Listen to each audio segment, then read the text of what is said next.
Berdandan seperti tukang ojek padahal dirinya adalah tukang bangunan. Ingin wiki-wiki dengan seorang wanita namun tak punya modal hingga akhirnya mengambil jalan pintas, berniat mengambil harta wanita tersebut dan juga akhirnya menghabisi wanita cantik ini.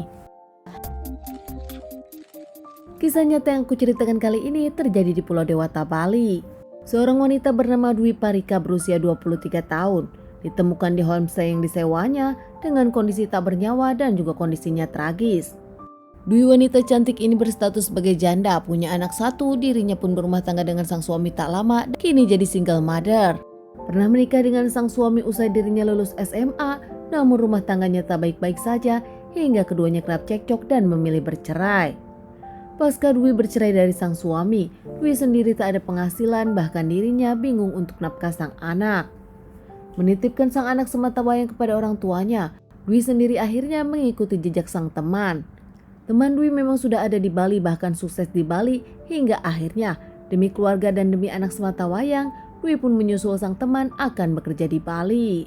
Tak mudah bagi Dwi untuk jauh dari anak sematawayangnya, namun demi masa depan sang anak dan juga dititipkan kepada orang tua yang dipercayai, akhirnya Dwi pun merantau ke Bali. Sesampainya di Bali, Dwi pun tinggal di rumah sang teman. Baru 1 hari di Bali, dirinya pun menginap di guest house seperti kos-kosan milik sang teman. Teman Dwi yang sukses juga ternyata adalah seorang wanita penjajah yang menjajakan di sosial media.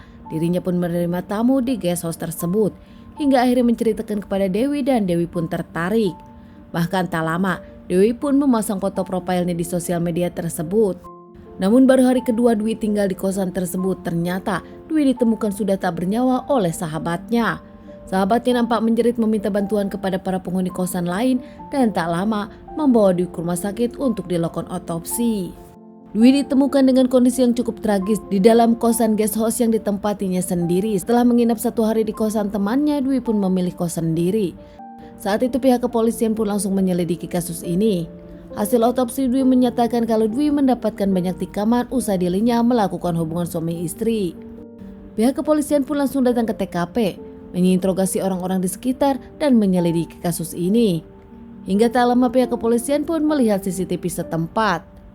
Sebelumnya ada seorang laki-laki berkaos merah dan bahkan memakai helm dari Gojek. Lelaki tersebut ke kamar Dwi saat itu. Cukup lama di kamar Dwi tersebut, namun lelaki tersebut keluar dengan terburu-buru bahkan meninggalkan helm yang dibawanya saat datang. Pihak kepolisian pun langsung menyelidiki siapa lelaki tersebut. Berkat kerja keras pihak kepolisian, akhirnya pihak kepolisian berhasil mengamankan pelaku. Seorang lelaki yang bernama Wahyu Dwi berusia 24 tahun diamankan di rumah mertuanya sendiri di Jember.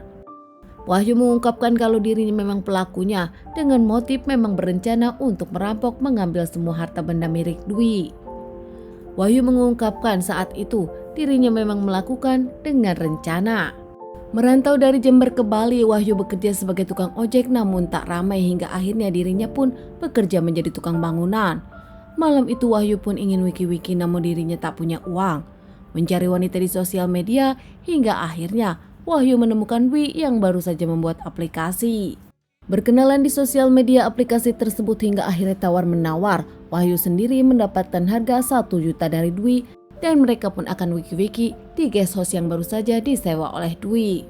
Meski sadar dirinya pun tak punya uang apalagi uang 1 juta, namun Wahyu ingin wik-wik dan Wahyu bahkan berencana akan merampok Dwi. Wahyu yang membawa senjata tajam dari rumah tanpa Dwi tahu saat itu. Keduanya pun berjanjian hingga tak lama, Wahyu pun datang ke kos-kosan milik Dwi. Saat Wahyu datang ke kos disambut oleh Dwi saat itu, mereka pun ngobrol dan tak lama melakukan hubungan suami istri. Dalam otak Dwi sendiri merasa kalau dirinya akan mendapatkan uang 1 juta usai melakukan hubungan itu.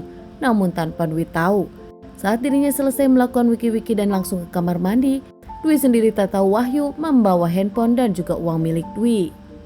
Saat keluar dari kamar mandi, Dwi pun memborkoki Wahyu. Namun bukannya panik dan takut, Wahyu mengeluarkan senjata tajam dan menghampiri Dwi. Menikam Dwi beberapa kali hingga Dwi mengeluarkan cairan merah dan bahkan hingga Dwi tak bernyawa saat itu. Wahyu membawa uang, handphone dan juga emas milik Dwi saat itu dan tak lama kabur meninggalkan kos-kosan Dwi. Namun karena terburu-buru ternyata helm yang digunakan oleh Wahyu saat datang tertinggal di kosan Dwi. Wahyu sendiri membuang handphone agar tak menjadi barang bukti, sementara uang digunakan untuk dirinya poya-poya untuk juga kabur ke Jember ke tempat mertuanya. Meskipun Dwi kabur ke Jember, pihak kepolisian lebih pintar berhasil mengamankan Dwi di rumah mertuanya sendiri. Dwi dikembalikan ke Bali, bahkan Dwi pun menjalani beberapa kali persidangan hingga mendapatkan vonis 12 tahun penjara. Wahyu sendiri ternyata digugat cerai sang istri karena tak kuat dengan Wahyu yang selalu bermasalah dengan hukum. Sebelumnya Wahyu sendiri pernah melakukan perampokan di salah satu konter handphone dan pernah didakwa 9 bulan tahanan. Sementara keluarga dari Dwi yang sedih, Dwi kembali untuk bekerja mencari uang untuk sang anak, namun ternyata kini berpulang dengan kondisi tak bernyawa dan pulang tinggal nama. Teman-teman, sekian dulu bahasan kasus yang aku bawakan kali ini. Semoga ini bisa dijadikan pelajaran untuk kita dan ditunggu bahasan kasus-kasus selanjutnya.